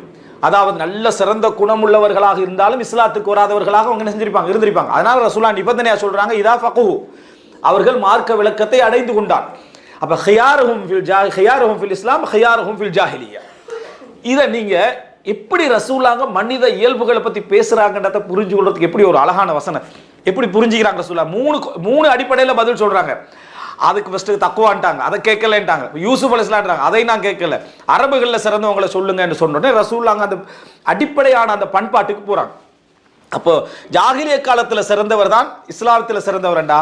சில பண்பாடுகள் அவர்களோடு என்ன செய்யும் அதில் பிறக்கும், சில பண்பாடுகள் அவர்களோடு அது பிறந்தாகும். அந்த பண்பாடுகளை இஸ்லாம் வளர்த்து விடும். அது ஃபித்ரா, அதை வளர்த்து விடும். எப்படி ஏகத்துவம் என்பது ஒரு மனிதனுடைய இயல்புல பிறக்குமோ அதை இஸ்லாம் உறுதிப்படுத்துமோ, அசுத்தங்களை களைதல் என்பது ஒரு மனிதனுடைய இயல்புல பிறக்குமோ அதை இஸ்லாம் உறுதிப்படுத்துமோ, அதுபோல சில பண்பாடுகளோடு அவங்க பிறக்கிறாங்க, நல்ல பண்பாடுகளோடு. அந்த நல்ல பண்பாடுகளுடைய குறைபாடுகள் என்றதும் இயல்பானது. அதை அவர்கள் எங்கே பயன்படுத்துகிறார்கள், எப்படி பயன்படுத்துகிறான்றதை வச்சுதான் அவர்களுடைய நன்மை தீமை என்ன செய்து தீர்மானிக்கப்படுகிறது. அவர்கள் படைக்கப்பட்டதற்காக அவர்கள் குறைபாடு உள்ளவர்கள் அல்ல. அவர்களுடைய விஷயத்துல மிகவும் தவறாக எங்களுக்கு குற்றம் வருமாய்ந்தா எங்களை தான் வரும். நாங்க தான் என்ன செய்யணும், அவர்களை எப்படி டீல் பண்ணணும், எப்படி நடந்து கொள்ளணும் என்பதில் மிகவும் கவனமாக இருக்க வேண்டும். நிறைய செய்திகளை நீங்க மனைவிமார்கள், பிள்ளைகள், சமுதாயத்தில் ஆளப்படுகின்றவர்கள் எல்லாத்தையும் ரசூலுல்லாஹ் யாருக்கு கூட கட்டளை இட்டிப்பாங்கன்னா அதை ஆளுகின்றவர்களுக்கு தான் கட்டளை இட்டிப்பாங்க. நீங்க எப்படி நடந்து கொள்ளணும், அவங்கள்ட்ட இன்னது இருக்குது. மனைவிக்கு சொல்லக்கூட என்ன சொன்னாங்க ரசூலுல்லாஹ், ஒரு சில ஒரு பலகீனம் இருக்கும், நீங்க நேர்மையா நடந்துங்க, உடைச்சிடாங்கன்னு சொன்ன ரசூல் ஸல்லல்லாஹு அலைஹி வஸல்லம் சொன்னாங்கன்றதை நம்ம பார்க்கிறோம். அப்ப எனவே அஹ்லாக் ரீதியான விஷயம் நமது கையிலே இருக்கக்கூடிய ஒரு அம்சம் என்பதை நம்ம புரிந்து கொள்ள வேண்டும். எனவே அன்புள்ள சகோதரர்களே, இது பிறப்பில் இருக்கக்கூடிய சிறப்பம்சங்கள் என்பதை ரசூலுல்லாஹ் இந்த செய்தியில சொல்றாங்க. இன்னொரு செய்தியை பாருங்க, ரசூல் ஸல்லல்லாஹு அலைஹி வஸல்லம் சொல்றாங்க, அதாவது இன்னமன் நாசு கல் இப்லில் மிஆ, மனிதர்கள் 100 ஒட்டகங்களை போன்றவர்கள். 100 ஒட்டகங்களை போன்றவர்கள். ஒட்டகத்துல ஒட்டகம் சூப்பரா இருந்துச்சுன்னா பயணம் போயிடாது. ஒட்டகம் வரைக்கும் தானே நல்ல குவாலிட்டியாக ஒரு வீரமா அப்படி இருந்துச்சுன்னா பயணம் போயில இங்கே பிரட்டி விட்டுரும், வணங்கிட்டா அது சரி வராது. அதனால தான் அல்லாஹு தஆலா வஅலா குல்லி தாமிரின், ஹஜ்ஜுக்கு வரக்கூடிய ஒட்டகங்களை பத்தி சொல்ற டைம்ல மஹ்சூல் மெலிந்த நலிந்த ஒட்டகம் அல்லாஹு தஆலா சொல்றான். அதை நம்ம விளங்கலைன்னு வைங்களே, அப்போ அவங்க வசதி இல்லாமலும் ஒட்டகத்தில் வருவாங்க போலைக்குன்னு விளங்கிடும். அப்படி இல்லை, ஒட்டகம் பயணம் செய்யறதுக்குன்னு ஒரு அதுக்குன்னு ஒரு தரம் இருக்கு. அந்த அந்த இடத்த அடைஞ்சா தான் அந்த ஒட்டகத்தில் என்ன செய்யலாம், பயணம் செய்யலாம். அப்போ ரசூலுல்லாஹ் சொல்றாங்க, மக்களை நீங்க பார்த்தீங்கன்னா 100 ஒட்டகங்கள்ல எப்படி பயணத்துக்கு ஒன்று கூட சூட்டபிள் ஆகாதோ அது மாதிரி தான் மக்கள் இருப்பாங்கண்ணா. ஹதீஸ் எப்படி இன்னமன் நாசு கல் இப்லில் மிஆ, மக்கள்ல நீங்க 100 பேரோட பழகினீங்கடா பெரும்பாலும் நம்ம சூட்டபிளானவரா நம்மளே நினைச்சிருவோம். அது முதல் விஷயம். சரியா, நம்ம 100 பேர்ல ஒருத்தர் நம்மளோட சேர்றதுக்கு யாருமே இல்லை, பண்ண உங்களையும் சேர்த்தான் சொல்லல அது. சரியா, அந்த ஹதீஸ்ல நம்மளும் பயணத்துக்கு சூட்டபிள் இல்லாம இன்னொருத்தருக்கு என்ன செய்யலாம் இருக்கலாம். இன்னும் ஏன்னா இந்த பயான் பண்ற டைம்ல இந்த பக்கத்தை எப்பயும் சொல்லிக்கணும். ஏன்னா நம்ம வேலை பார்த்தா விப்போம், இங்கிலீஷ் நம்மளே மட்டும் வெளியே எடுத்துருவான். இன்னமன் நாசு கல் இப்லில் மிஆ, 100 ஒட்டகங்களை போன்றவர்கள் லா தஜிது ஃபீஹிம் ராஹிலா, அதில் ஒன்றை கூட நீங்கள் பயணத்துக்கு பொருத்தமான ஒட்டகமாக நீங்கள் காண மாட்டீர்கள். இயல்பு இது என்ன செய்தி? மனிதனுடைய பிறப்புகளும் இயல்புகளும் இப்படித்தான் இருக்கும் என்று ரசூல் ஸல்லல்லாஹு அலைஹி வஸல்லம் சொல்லுகிற இந்த செய்தியை நம்ம இதில் பார்க்குறோம். அடுத்த செய்தி என்னன்னா, ரசூலுல்லாஹி ஸல்லல்லாஹு அலைஹி வஸல்லம் சொல்லக்கூடிய செய்திகளில், அதாவது இந்த செய்தி ரசூல் ஸல்லல்லாஹு அலைஹி வஸல்லம் அவங்க சில, அதாவது இவைகளெல்லாம் நான் சொல்வதற்கான அடிப்படை காரணம், எங்களுடைய மனதில் என்ன பதியணும்டா, எங்களுடைய அஹ்லாக் உண்மையிலேயே, அதாவது நீங்கள் மிக மிக உயர்ந்த பண்பாட்டிலே இருக்கிறீர்கள் என்று ரசூலுல்லாஹி ஸல்லல்லாஹு அலைஹி வஸல்லம் அல்லாஹ் தஆலா சொல்றானே, அந்த பண்பாடு எங்கள்கிட்ட இருக்குமா இல்லையான்றதை கண்டுபிடிக்கிற ஒரே இடம் இந்த வசனம் தான். நீங்க பொறுமையாளரா, கருணை உள்ளவரா, நெகிழ் உள்ளவரா, விட்டு கொடுப்பவரா, நிதானமானவரா என்றதை தீர்மானிக்கிறது நீங்க நிதானமா ஈந்திக்கிறீங்க, கருணையா ஈந்திக்கிறீங்கன்றதல்ல. ஃபஅஃபு அன்ஹும் வஸ்தக்ஃபிர் லஹும் வஷாவிர்ஹும் ஃபில் அம்ர் நீங்க இருந்தீங்கன்னா நீங்க அஹ்லாக்ல மேலே இருக்கிறீங்க. அடுத்தது நீங்க என்ன உங்கள்கிட்ட இருந்துட்டாலும் சரி, நீங்கள் அவங்க ஒன்றுதான். அவங்கள்ட்ட 2 குறைபாடு இருக்குது, உங்கள்கிட்ட 2 குறைபாடு இருக்குது. என்ன? அது வேற குறைபாடு, இது வேற குறைபாடு. அங்க நீங்க மிளிருவீங்க, இங்க நீங்க அவர் மிளிருவார், இவ்வளவுதான். இது இருந்துட்டேன்டா. இதுக்கு மேல உள்ளது இருக்குதே, மன்னித்து அவர்களுக்காக பாவ மன்னிப்பு கேட்டு அவர்களோடையே போய் ஆலோசனை சொல்லக்கூடிய பண்பாடு இருந்ததுண்டா நீங்க அஹ்லாக்ல மேலே இருக்கிறீங்க. இதுதான் மக்களோடு பழகுவதற்கான விதி. இல்லைண்டா குறை சொல்லியே மௌத்தா பேத்துருவோம், எவனும் தெரிஞ்ச மாதிரில இவனு நல்லா இல்லைன்னு சொல்லியே மௌத்தா பேத்துருவோம். ஏன் தெரியுமா? அப்படித்தான் இருக்கும். அல்லாஹ் தஆலா அப்படித்தான் வச்சுக்கிறான். எங்களுக்கு பிரச்சாரம் இருக்கு, பண்பாட்டு பிரச்சாரம் இருக்கு, அவங்கள தர்பியா செய்யணும், அவங்களுக்கு சொல்லி கொடுக்கணும், நாங்களே தர்பியா அடைஞ்சுக்கணும், அதெல்லாம் இருக்குது. ஆனா அது எப்ப என்று நான் சொல்றேன். ஆனா முதல் பண்பாடு நீங்க எங்க இருக்கிறீங்கன்னு கண்டுபிடிக்கணுமாக இருந்தா உங்கள்கிட்ட இது இருக்கான்னு பாருங்க. இது இல்லைண்டா எல்லாரும் ஒன்றுதான். இந்த 100 ஒட்டகங்களை நம்மளும் 100வது ஒட்டகம் நினைத்துக் கொள்ள வேண்டிய ஒரு செய்தியை பார்க்கிறோம். ரசூல் ஸல்லல்லாஹு அலைஹி வஸல்லம் எந்த அளவுக்கு இது இந்த நான் சொல்லக்கூடிய செய்தி மாதிரி செய்திகள் ஒரு 20-30 சொல்லலாம், அது தனி தலைப்பு. ரசூலுல்லாஹ் எந்த அளவுக்கு ஒரு ஏரியா வைஸை புரிஞ்சிருந்தாங்க, கோத்திர அமைப்பை புரிஞ்சிருந்தாங்கன்னு அர்த்தம். சில மண் வாசனைன்னு சொல்லுவோம் நம்ம, அந்த ஊர் மண் வாசனை அதுதான். இதை மைனஸுக்கு மட்டும்தான் யூஸ் பண்ணுவாங்க. நிறைய பாட்டு இதை எதுக்கு யூஸ் பண்ணுவாங்கடா, மைனஸுக்கு மட்டும்தான். மண் வாசனைன்னு யூஸ் பண்ணினா அதை மைனஸுக்கு மட்டும்தான் யூஸ் பண்ணுவாங்க. சரியா? என்ன சரியான கோவக்காரர்களாக தான் இருப்பேன். இவங்களோட ஊரில் எல்லாம் இப்ராஹிம் அலைஹிஸ்ஸலாம், அவங்களோட ஊரில் எல்லாரும் என்ன கோவக்காரர்கள் தான். இப்படி இந்த மாதிரியான பேச்சு இருக்கு. நம்ம ஊரை பொறுத்தவரைக்கும் அல்ஹம்துலில்லாஹ் ஆலிம்கள், உலமாக்கள், மஷாயிஹ்மார்கள் இருந்த ஒரு பெரிய ஒரு இடம். அப்படின்னு அவங்களோட ஊரில் இருக்கிறாங்க. நம்ம யார்? Ubay bin Salul, Abu Jahl, Abul Lahab, இப்படி நிறைய பேட்ட பேச்சு இருக்கு. என்ன சொல்லலாம்டா, எங்கள ஊர்ல இப்படி ஒரு சிறப்பு நான் கண்டிக்கிறேன், இது ஓகே. அடுத்த ஊர்கள் இல்லாத சிறப்பு என்று சொல்றதுதான் பிரச்சனை. நீங்க உங்களை சந்தோஷப்படுத்திக் கொள்வது ரசூலுல்லாஹ் தடை செய்யல, நீங்க தெரிஞ்சதை நீங்க சொல்றீங்க. அடுத்த ஊர்ல இல்லைன்னு சொல்றது இதுதான் பிரச்சனை. இது நீங்க நிறைய பேட்ட பார்ப்பீங்க, 4 பேரோட தான் பழகிருப்பாங்க. அதாவது நான் இன்னொரு தலைப்பு பேசியால் இன்சாஃப் அசீஸ், நீதம் அரிதானது. அந்த தலைப்புகள் மட்டும் பாருங்க. நீதம் அரிதான, நீங்க நீதி 190% நீதி வைத்த கூட காண மாட்டீங்க. சரியா? இது உலகத்தில் ஒரு பெரிய பிரச்சனை. அதாவது 4 பேரோட தான் பழகிருப்பாங்க, அந்த சமுதாயத்துக்கே தீர்ப்பு சொல்லிடுவான். 4 பேர் ஒரு குடும்பத்தோட ஒருத்தரோட பழகிப்பான், அந்த நாட்டுக்கே தீர்ப்பு சொல்லிடுவான். அதெல்லாம் சரியான மோசமான, எல்லாம் ஏமாறி. என்ன ஏமாந்த? நீ வெறும் புத்தி இல்லாம ஒருத்தன்ட்ட ஏமாந்திருப்பான். முஸ்லீம்களை பத்தி சொல்றவங்க இருக்கிறாங்களே, இன்றைக்கு ஒரு முஸ்லீம் அல்லாதவரோட கொடுக்கல் வாங்கல் வைக்கலாம், முஸ்லீமோட வைக்கலாம். நீ எப்போ முனாஃபிக்கா தானே இருக்கணும். நீ நிச்சயமா ஒரு முனாஃபிக். நீ ஒரு நயவஞ்சகனாக இருந்தா தான் உனக்கு இதை சொல்லலாம். முஸ்லிம்களோட கொடுக்கல் வாங்கல் வைக்கலாது, முஸ்லீம் அல்லாதவர்களோட கொடுக்கல் வாங்கல் வைக்கலாம்டா உன்னுடைய அல்வலா வல்பரால பிரச்சனை. அப்ப இஸ்லாம் இஸ்லாம் என்னத்துக்கு பிரயோசனம்? அப்ப 4 பேரை திருத்தலேண்டா, 40 பேரை திருத்தவில்லை என்றால் ஒரு ஒரு 4 பேராவது உன் சமுதாயத்தில் நீ காண்றதுக்கு நல்லவர் இல்லைண்டா என்ன அர்த்தம்? நீ அந்த மார்க்கத்தை தான் குறை சொல்றான்னு அர்த்தம். அடுத்தவர்கள் சூப்பராகிறாங்கன்னு வேற சொல்றான். அப்ப இது இதெல்லாம் எதுல நடக்குதுன்னா அந்த குறைபாடு தான். அந்த மனிதனுக்கு அப்படியான ஒரு சப்ஜெக்ட் வந்துடும். அப்ப எனவே அன்புள்ள சகோதரர், நம்ம எந்த ஒரு மண் வாசனைக்கோ எந்த பிரதேசங்களுக்கோ எதுக்கோ மண் வாசனை இருந்தே ஆகும், அதுல சந்தேகம் இல்லை. அதுல நல்லதும் உண்டு, கெட்டதும் உண்டு. அல்லாஹ்வுடைய எந்த படைப்பிலையும் வஷர்ரு லைஸ இலை, கெட்டது இல்லை. எந்த ஒரு அஹ்லாக்கை நீங்க எடுத்துக்கொண்டால், நீங்க கெட்டதுன்னு காணக்கூடிய எந்த ஒரு அஹ்லாக்கை எடுத்துக்கொண்டாலும் அதனுடைய இன்னொரு ஆரம்பம் நல்ல பண்பா இருக்கும். எந்த ஒரு நல்ல ஒரு அஹ்லாக்கை எடுத்துக்கொண்டாலும் அதனுடைய இன்னொரு முடிவு கெட்ட பண்பா இருக்கும். உதாரணமா ஒருத்தர் கொள்கையில கடும் உறுதியாகிறார், ஒரு பலத்தை நீங்க அப்படி காணுவீங்க. எந்த இடத்துல ஒரு பேச்சு கிடமில்லாம் இருக்கு. அவர்ல என்ன பிரச்சனை? பெரும்பாலும் எல்லா இடத்துலயும் பெரும்பாலும் இருக்கும் என்று சொன்னா கடினம் உள்ள மாதிரி இருப்பார். அடுத்த பாட்டிக்கு பாஞ்சு விழுந்துருவாரு, விளங்கிட்டா? எதையா அவன்கிட்ட ஏசிடுவார், எதா இருந்தாலும் இதாகிடுவார். அப்போ செலவு கொள்கையில் உறுதியாக இந்த என்ன பிரயோசனம், இப்படி அடுத்தவனுக்கு ஏசி தெரியும். அவன் உறுதியாகிறதே அதால தான். அவனுடைய ஒரு பக்கம் இப்படி இருந்தால் அவனுக்கு போராட்டம் இதுதான். அல்லாஹ் தாலா அவனுக்கு கொடுத்த சோதனை என்னன்னா, இந்த அடுத்த பகுதி இருக்குதே இதில் இவன் என்ன செய்யணும்னா போராடணும். இதை நான் மாற்றிக்கொள்ளணும், இதில் எனக்கு போராடணும். ஆனால் ஒரே லைன் தான், அது ஒரே லைன்.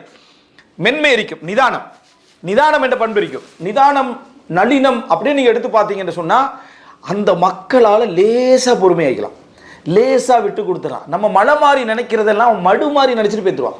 அப்படி இருந்துட்டு இருப்பான். இந்த பாட்டியில் என்ன பிரச்சனைடா, கொள்கையில் உறுதியாக்க மாட்டான். ஒன்றிலே நளினத்தின் காரணமாக அடுத்த முடிவு என்ன இருக்குமெண்டா, டக்குன்னு நெகிழ்ந்துருவான், எங்கேயும் இழுத்துட்டு போய் தெரியாது. சரியா, எங்கேயும் கூட்டிகிட்டு போயிடலாம். இன்னும் ஒன்றும் சொல்கிறதுக்கு எனக்கு விளங்கலை, எப்படி நம்ம மறுக்கிறது அப்படி என்றுவாங்க. இது ஒரு பிரச்சனை அவருக்கு. அவருக்கு அது சோதனை. அவருக்கு என்ன, அது சோதனை. இதுல ரசூலுல்லாஹ்களுக்கு இருந்த அஹ்லாக் என்னடா, இந்த பகுதி இந்த பகுதி அல்லாஹ் தஆலா நடுநிலையாக வச்சது.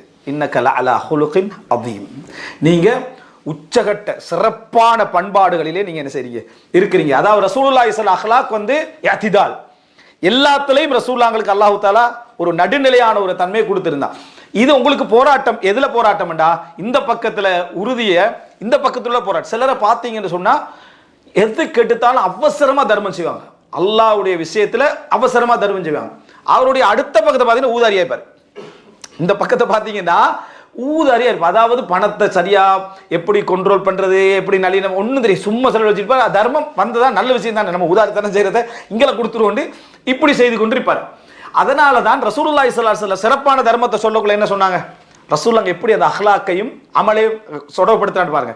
ரசூலுல்லாஹ் என்ன சொன்னாங்கன்னா, அஃதலு ஸதகா, தர்மங்களில் சிறந்தது எதுன்னு ரசூலுல்லாஹ் கிட்ட கேட்டாங்க. ரசூலுல்லாஹ் சொன்னாங்க, நீ தர்மம் செய்வ, அன்த தஸத்தக் வ அன்த ஷஹீஹ், இதை கொடுக்கிறதா என்ற ஒரு கஞ்சத்தனம் உண்ட உள்ளத்துக்குள்ள இருக்க, வ தஅமுலுல் கினா, எனக்கு பொருளாதாரமும் தேவையா இருக்கிறது வேணுமே என்ற ஒரு ஆசை இருக்க, வ தக்ஷல் ஃபக்ர், வறுமையையும் பயந்து கொண்டு இந்த நேரத்தில் நீ செய்யற தர்மம் தான் சிறந்த ரசூலுல்லாஹ். இப்போ ஊதாரிட்ட தர்மத்துக்கு இதுல ஹாஃப் தான் கூலி. இதுல ஏண்டா அவனுக்கு லேசா செய்யலாம், அது அந்த தர்மம் என்ன லேசா செய்யலாம். இவர் 50,000 கொடுத்தா இவர் 5,000க்கு அதுக்கு ஈக்குவலான கூலி அல்லாஹ் எழுதுவான். என்ன இவன் போராடுறான், இவர் என்ன செய்யறாரு, இவர் போராடுறாரு, 50,000க்கு ஈக்குவலான போராட்டம். அதனாலதான் அவருக்கு 5,000 50,000 தான் இருக்கும். அவர் கொடுத்தப்பறம் 50,000 ஃபீலிங்ல தான் அவர் இருப்பார், ஒன்றும் செய்யலாது. அவரை மன்னித்து விடுங்க, ஏன்னா அவருடைய போராட்டம் அப்படி. ஆனா 50,000 கொடுத்தவர் இன்னும் கொடுக்கலன்ற ஃபீலிங்ல என்ன செய்வாரு, இருந்துகிட்டே இருப்பாரு. இது அதனாலதான் ரசூலுல்லாஹ் இதை சிறப்பு பண்றாங்க. அல்லாஹ் தஆலா பெரும் பெரும் செலவழித்தவர்களை குர்ஆன்ல சொல்லல. யார் யார சொல்றா, அதாவது விளக்கு அணைத்து விட்டு உணவு கொடுத்தவர்கள், கொடுக்கவே முடியாமல் அழுது கொண்டு வந்தவர்கள், அதாவது தர்மம் செய்ய முடியாம போராடினாங்களே அவங்கள தான் குர்ஆன்ல அல்லாஹ் நிறைய என்ன செய்யறான் பாடாடு. அவர்களை பெரும் பெரும் தர்மம் செஞ்சவங்களை சொல்ற டைம்ல முகஸ்துதியை பயந்துங்க, இதை விட அது சிறந்தது, இதை விட அது சிறந்ததுன்னு அல்லாஹ் தஆலா சொல்லி காட்டுறான். அப்ப எனவே குர்ஆன் அஹ்லாக்கையும் அந்த வணக்கத்தையும் எப்படி சம்பந்தப்படுத்துது, எதுக்கு எது கூலி வருதுன்னு சொல்லி இமாம் இப்னு தைமியா ரஹிமஹுல்லாஹ் சொல்லி காட்டுறாங்க. இது மண்வாசன் என்ற தலைப்புக்கு நான் வரும் முன்னால் ஒரு முன்னுரையா இது புரிஞ்சுக்குவோம். இமாம் இப்னு தைமியா ரஹிமஹுல்லாஹ் சொல்றாங்க, ஒரு ஜின்சுல் அமல் சிறப்பா இருக்கலாம், ஒரு குறிப்பிட்ட அமல் எங்களுக்கு குர்ஆன் ஹதீஸ்ல சிறப்புன்னு வந்திருக்கும். ஆனா அதுக்கு மாற்றமான அமல் ஒருவருக்கு சிறப்பாக இருக்கலாம், அவருக்கு அது சிறப்பு இல்லை அப்படின்றாங்க. அதாவது உதாரணமா தொழுகை வந்து ஒரு சிறப்பான அமல், தொழுகை என்பது ஒரு மிக சிறப்பான அமல், சுன்னத்தா ஃபர்லு தொழுகை அதுல சமம், ஜகாத் கடமை, ஹஜ்ஜி கடமை. ஆனா தொழுகை வந்து ஒரு சிறப்பான சுன்னத்துகள், இரவு, தஹஜ்ஜுத். ஆனா ஒருவருக்கு நோன்புல அல்லாஹ் தஆலா சிறப்பை வச்சிருப்பான், ஆனா பொது சட்டம் அல்லது. நோன்பு ஒரு சிறப்பான அமல், ஒருவருக்கு அல்லாஹ் தஆலா தர்மத்துல சிறப்பு வச்சிருப்பான். காரணம் என்னன்னா, உங்களுக்கு ஒரு விஷயம் லேசாக்கப்பட்டிருக்கும், உங்களுக்கு தொழுகிறது லேசாக்கப்பட்டிருக்கும், தஹஜ்ஜுத் லேசாக்கப்பட்டிருக்கும், நஃபில் தொழுகை லேசா இருக்கும். நீங்க நஃபில் தொழுதீங்கன்னா அடுத்த யுத்தம் செஞ்சு தொழுகிற தொழுகையை நீங்க லேசா தொழுவீங்க, சிம்பிளா 3 மணிக்கு எழுப்பி நீங்க தொழுதுட்டு இருப்பீங்க. அவர் வந்து என்ன, அதாவது பெட்ஷீட்டை தூக்குறதே ஜிம்முக்கு போற ஃபீலிங்ல அவர் இருந்திருப்பார். யார், இன்னொருத்தர். அவரால் அதை தூக்குறதுன்றது என்னது, இவ்வளோ வெயிட்டாடா 100 கிலோ இதே அப்படின்ற லெவலில் அவர் இருந்துட்டிருப்பார். சரியா, அவரால் இயலாது. ஆனால் நீங்கள் சிம்பிளாக எழுப்பி அப்பதான் 1 மணிக்கு படுத்து 2 மணிக்கு எழுப்பி ஒருவோடு தொழுதுட்டு இருப்பீங்க. உங்களுக்கு இது சிறப்பு. உங்களுக்கு என்ன அமல்களில் பொதுவான சிறப்பான ஒரு செய்தி ரசூலுல்லாஹ் சொல்லியிருப்பாங்க. உங்களுக்கு அது தனி சிறப்பு வராட்டி, உங்களுக்கு எது லேசுபடுத்தப்பட்டிருக்குதோ அது அதிகமாக செய்வது உங்கள்கிட்ட அல்லாஹ் எதிர்பார்க்குறான். உங்களுக்கு எது லேசுபடுத்தப்பட்டிருக்குதோ அதை அடுத்தவனை விட இரட்டிப்பாக நீங்க செய்யணும், இரட்டிப்பா. உங்கள்கிட்ட அல்லாஹ் தஆலா அதை எதிர்பார்க்கிறான். இப்னு தய்மிய்யா ரஹிமஹுல்லாஹ் சொல்றான். அதுபோல ஒரு சிலருக்கு தொழுகை சுன்னத்தான நஃபிலான தொழுகைகள் என்றது மலை உடைக்கிற மாதிரி. ஆனா நோன்பு என்றா அவரு வருஷ கணக்கில் பிடிக்க ரெடியா இருப்பாரு. அவருக்கு அது சிறப்பாகப்பட்டிருக்கு. அவர் அதை அதிகமா செய்யணும். காரணம் அல்லாஹ் அதுல ஒரு லேசனை செஞ்சுக்கிறான், கொடுத்திக்கிறான். ஆனா சைத்தான் என்ன செஞ்சிருவான்டா, நோம்புல முக்கியம் நஃபிலான தொழுகை இது அதுக்கு போராடு, இதையும் செய்யறது இல்லை அதையும் செய்யறது இல்லை. சைத்தாண்ட வேலை தான். சரியா, உனக்கு உண்டு லேசாக்கிக்கிறான், அல்லாஹ் தான் லேசாக்கிக்கிறான். நீ என்ன செய், அதுல அதிகமாக ஈடுபடு, இதுல போராடு, இதுல போராடு. உனக்கு எது எது லேசாக்கப்பட்டிருக்குதோ அது அவர்களோட விஷயத்துல சிறப்பானது. பொதுவான அமல் சிறப்புக்கு வேற ஹதீஸ்கள் வந்திருந்தாலும் இவருடைய விஷயத்தில் இது லேசானது. ஃபுதைல் இப்னு இயால் மாலிக் இமாமுக்கு ஒரு கடிதம் எழுதுறார். அவர் ஆபிதுல் ஹரமைன், அவர் ஹரம்ல இருக்கிறார், இபாதத்து வணக்கசாலியா இருந்துட்டார். மாலிக் ஹதீஸ்களை சொல்றது, மார்க்கத்தை சொல்றது, இப்படி இருந்துட்டார். அவருடைய பெரும்பாலான நேரங்களில் ஃபஜ்ர் தொழுது முடிச்சதுல இருந்து கொஞ்சம் திக்ர் அவர் செஞ்ச பின்னால நேர கிளாஸ் நடத்துறதா தான் இருக்கு. நீங்க வாங்க, அவர் மதீனா அழைக்கிறார், ஒரு மக்கள் அழைக்கிறார், இங்கே இபாதத்துகளில் ஈடுபடுங்க. அதுதானே குர்ஆன் ஹதீஸும் சொல்லுது.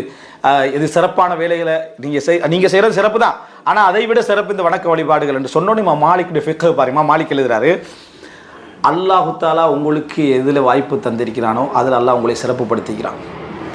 எனக்கு அல்லாஹ் எதில் வாய்ப்பு தந்திருக்கிறானோ அதில் அல்லாஹ் என்னை சிறப்புப்படுத்தி இருக்கிறான். அதை விட இது சிறப்பும் இல்லை, இதை விட அது சிறப்பும் இல்லை. இதை நான் செய்கிறது எனக்குரிய அமல், அதை நீங்கள் செய்கிறது உங்களுக்குரிய அமல் என்று கடிதம் எழுதினான். இது ஒரு ஃபிக்ஹ். இந்த அறிவு நம்மகிட்ட என்ன செய்யணும், அது இருக்க வேண்டும். இந்த அடிப்படையில் நம்ம பழகிக்கொள்ள வேண்டும். இமாம் மாலிக் இப்னு அனஸுடைய அஹ்லாக் அப்படின்னு ஒரு தலைப்படுத்திங்கன்னா அது ஒரு தனியான ஒரு விஷயம்.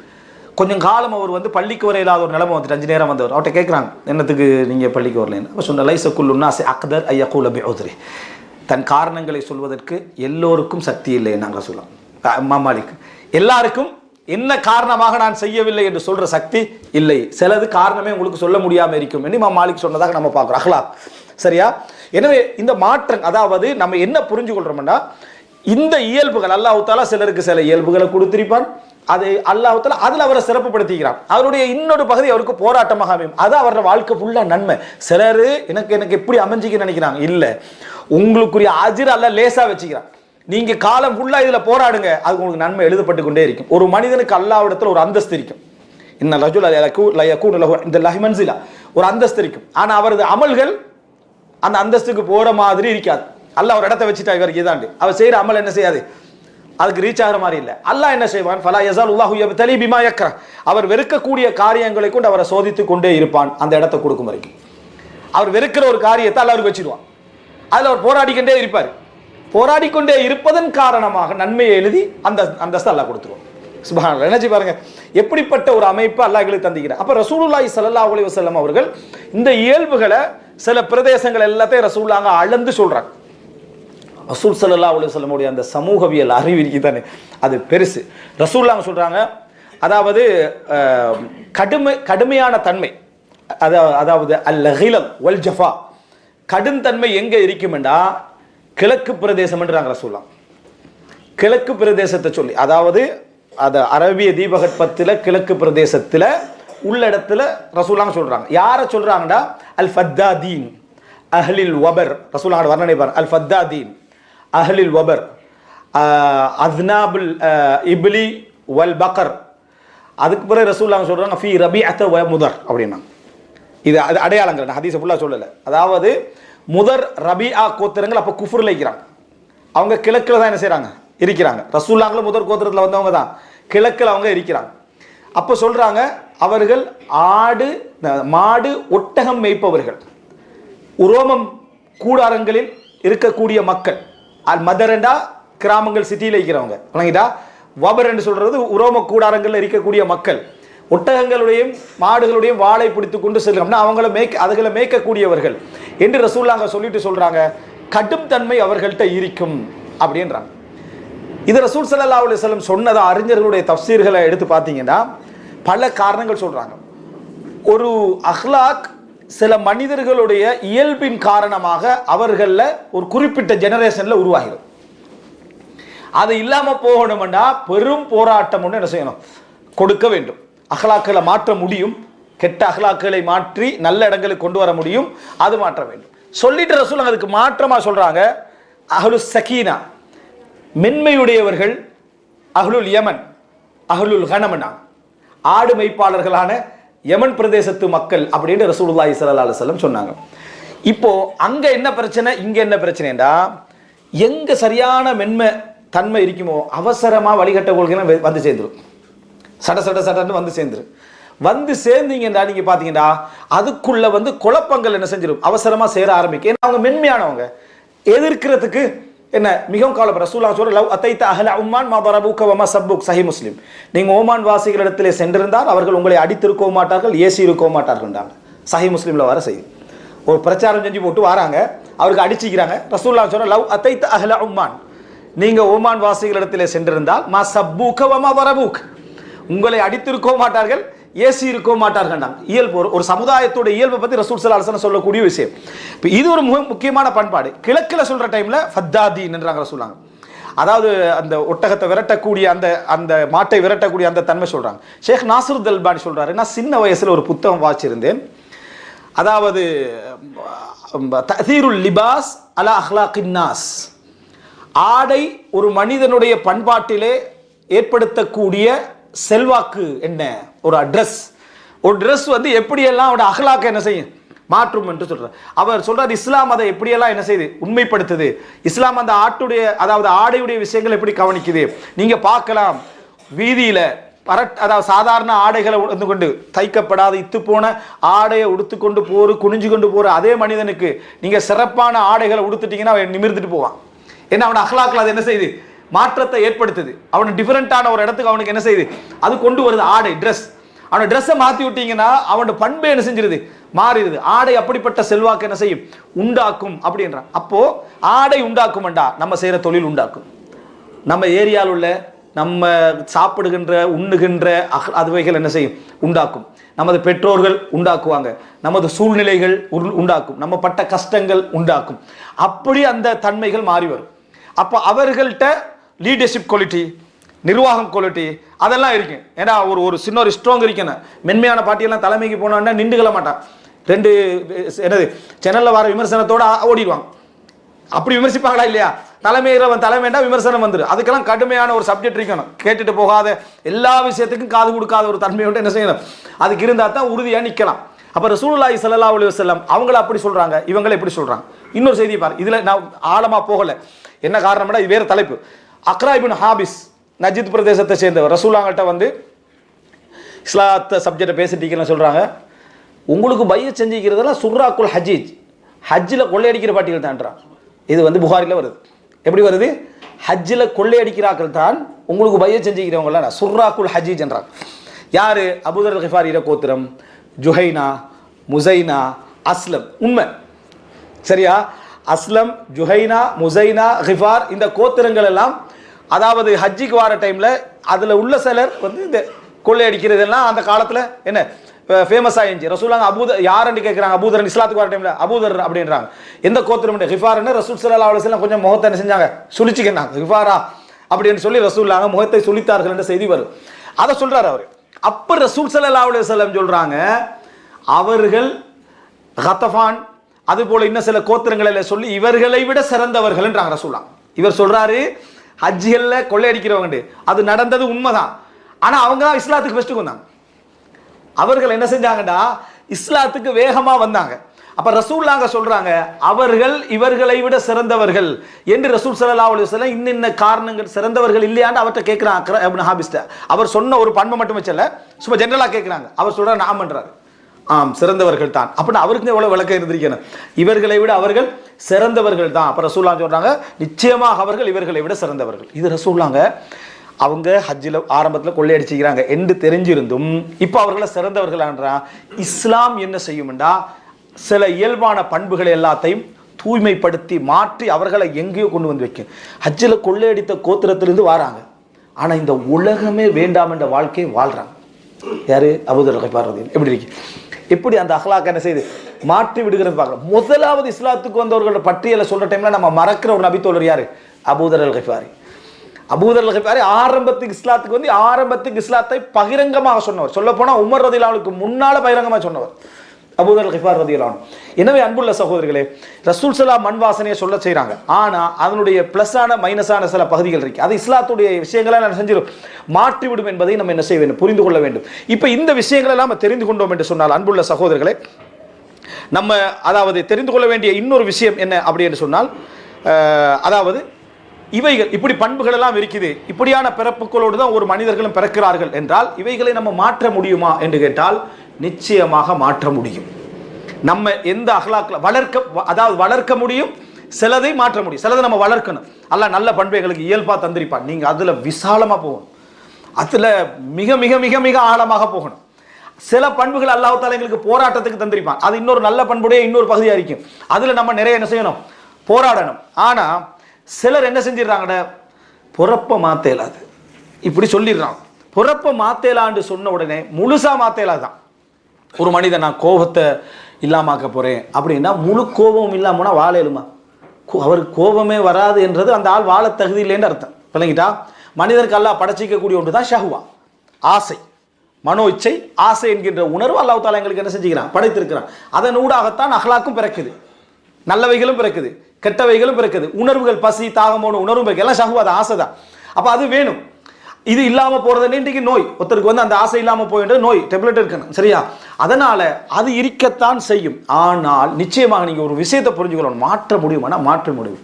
ஆனா சில அரபு கவிதைகள் என்ன சொல்லும்னா, அதாவது இதா கான திபா திபா அசூஇன் ஃபலா அதபுன் யுஃபீது வலா அதீபு, ஒரு மனிதருடைய பிறப்பியல்பு கெட்டதாக இருந்தால் எந்த ஒழுக்கமும் அவரை ஒழுக்கப்படுத்தாது, எந்த ஆசிரியரும் அவரை ஒழுக்கப்படுத்த முடியாது அப்படி என்று சொல்லி சிலர் என்ன செஞ்சிருவாங்க, சொல்லிடுவாங்க. ஆனா அப்படி இல்லை.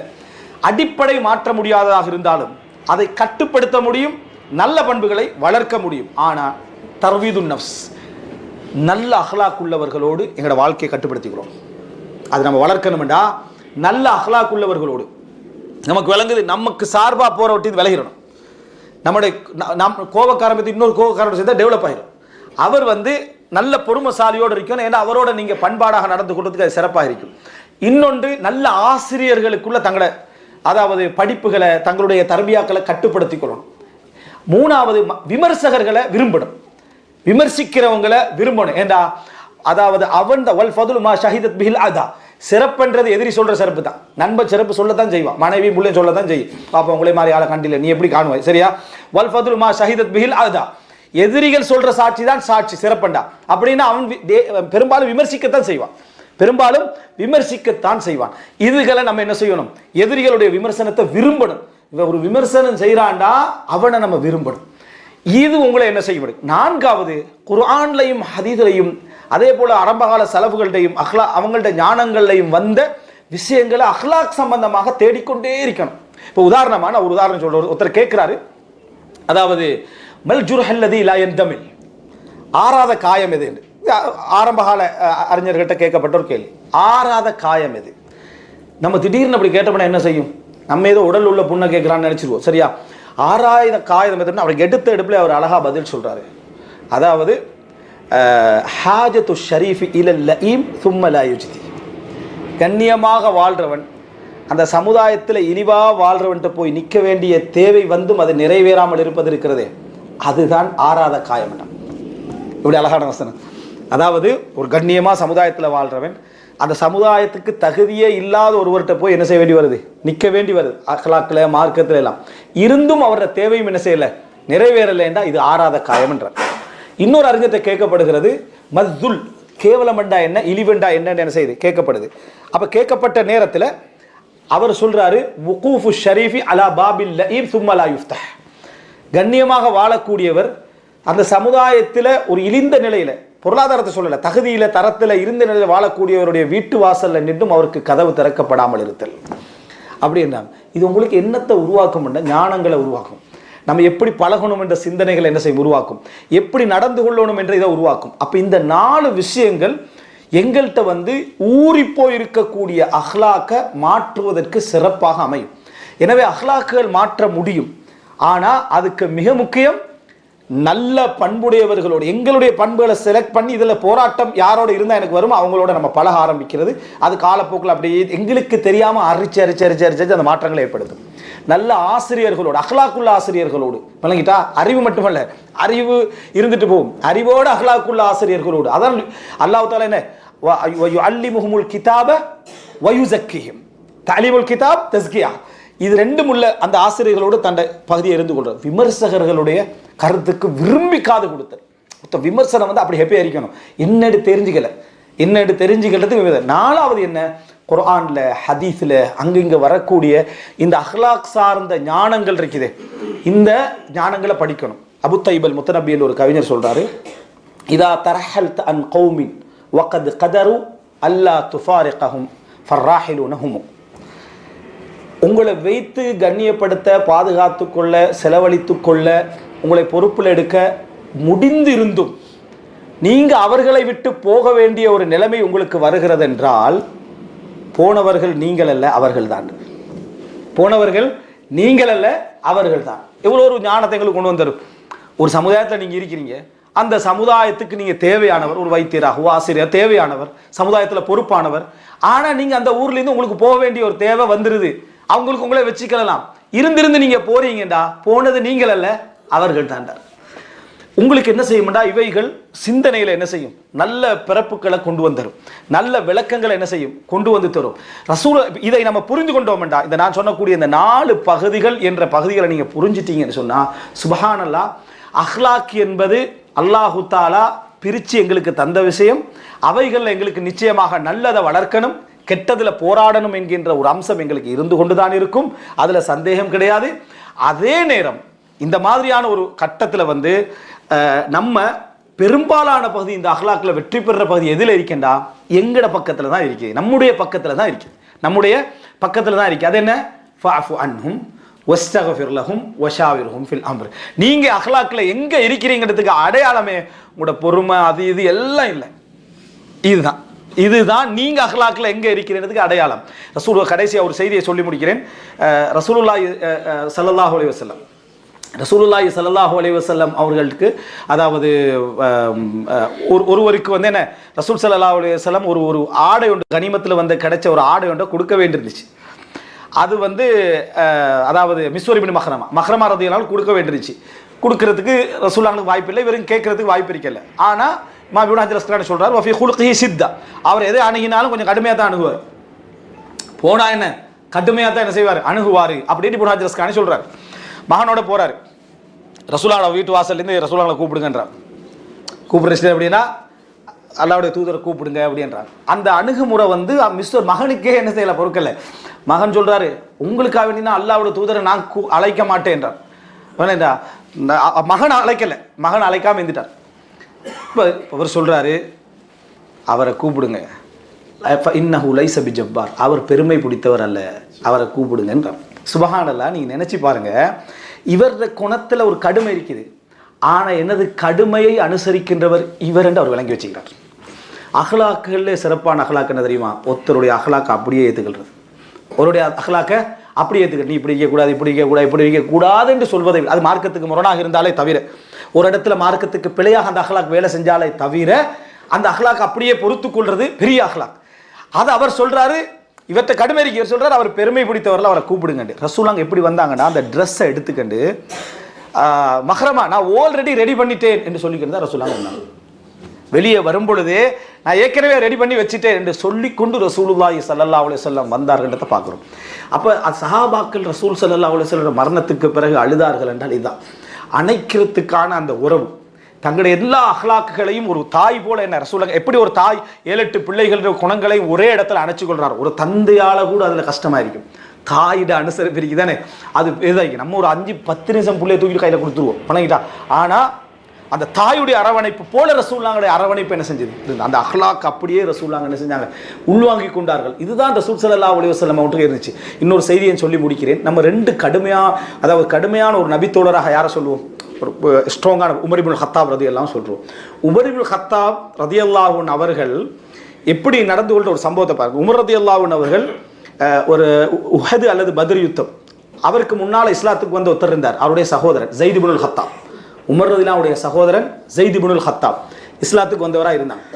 அந்த இதில் வந்து ஒரு கேடயம் இருந்துச்சு, அந்த கவசம். இந்த கவசத்தை நான் நீர் என்று உமர்லாம் சொல்கிறாங்க தம்பியில பாசத்தில். தம்பி வந்து அண்ணனுடைய இதில் வந்து இல்லை நான் அணிஞ்சிக்கிறேன் என்றார். அதாவது நீங்கள் அணிங்க என்றார். அதாவது நீங்கள் அணியாமல் நான் நீங்கள் உங்களோட பாதுகாப்புக்கு அணிஞ்சிங்க, நான் அணியாமல் போகிறேன்.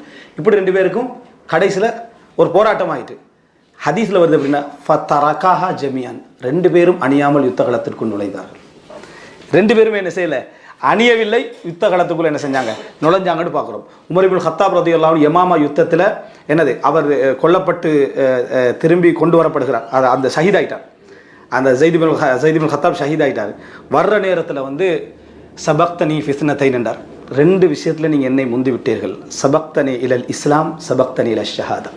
இஸ்லாத்துக்கு நீங்கள் முந்தினீர்கள், உயிர் தியாகத்துக்கும் என்னை விட என்ன செஞ்சிட்டீங்க, முந்திட்டீங்க என்று சொல்லி உமர் இப்னு கத்தாப் ரலியல்லாஹு அன்ஹு ஸைத் இப்னு கத்தாப்பா சொன்னாங்க. இந்த இடத்துல நான் சொல்ல வந்தது என்னென்னா, இதையும் தாண்டின ஒரு அகலாக் என்னென்னா, அந்த நேரத்தில் மாலிக் இப்னு நுவைராவுடைய சகோதரன், தந்த சகோதரன் கொல்லப்பட்டுகிறார். மாலிக் இப்னு நுவைரா குஃபுரில் கொல்லப்பட்டுகிறார், இறை நிராகரிப்பில். ஆனால் அந்த சகோதரனை நினச்சி இவர் அழுகிறார். அவர் குஃபுரில் தான் கொல்லப்பட்டுகிறார், சகோதரன் முஸ்லீம் ஆகிறார், அவர் அழுகிறார். நிறைய கவிதையெல்லாம் படிக்கிறார். உமர் ரலியல்லாஹு அன்ஹு வந்து ஏதாவது கவிதை படித்தாங்களா தண்ட சகோதரன் விஷயத்துலன்னா ஒரு கவிதையை என்ன செய்யலை, அவர் படிக்கல, சொல்கிற அளவுக்கு உமரெல்லாம் இருக்கலை. இப்போ மாலிக் இப்னு நுவைரோட சகோதரன் வந்த நேரத்தில் உமரெல்லாம் கவலையில் கேட்குறாங்க, ஏண்ட சகோதரன் விஷயத்தில் நீங்கள் ஒரு கவிதை உங்களுக்கு என்ன சொல்லலாமேன்னு கேட்குறாங்க. அப்போது அவர் ஒரு வார்த்தை சொன்னார். உமர் ரலியல்லாஹு அன்ஹு கண் கலங்கி அதை விட ஒரு ஆறுதல் இல்லைன்னு நினச்சாங்க. என்ன சொன்னாங்கடா, உங்களுடைய சகோதரன் மரணித்ததை போல என்ற சகோதரன் மரணித்திருந்தால் நான் எந்த கவிதையும் படிச்சிருக்க மாட்டேன். என்னோட சகோதரன் இஸ்லாத்தில் மரணித்தார், என் சகோதரன் குஃபுரில் மரணிச்சிட்டார். நான் உங்களோட சகோதரன் மரணித்த மாதிரி என் சகோதரன் மரணிச்சதை நான் இந்த கவிதையும் படிச்சிருக்க மாட்டேன். ஆனால் உயர்ந்த இடத்துக்கு அவர் என்ன செஞ்சுக்கிறார், போய்கிறார் என்று சொன்ன உடனே உமர் ரலியல்லாஹு அன்ஹு முகமெல்லாம் அப்படியே என்ன செஞ்சுட்டு மலர்ந்துட்டு கண் கலங்கிட்டு, ஏண்டா அப்படி ஒரு ஆறுதல் அவர் என்ன செஞ்சார், உமர் ரலியல்லாஹு அன்ஹு கொடுத்தான்னு பார்க்குறோம். நான் கேட்குறேன், உமர் ரலியல்லாஹு அன்ஹுடைய கடுமையான அந்த தன்மைக்கு அவருடைய அந்த உருக்கமான மனவேதனையான வெளிப்பாடை பாருங்க எப்படி இருக்கின்ற. அதாவது இந்த அஹ்லாக் இருக்கு தானே, அதாவது ஒரு மனிதனுடைய அஹ்லாக்குக்கு மேலாக அதை அணைத்துக் கொள்ளக்கூடிய அஹ்லாக்குடைய அந்த பவர் தான் அஹ்லாக்கிலே சிறப்பான அஹ்லாக்.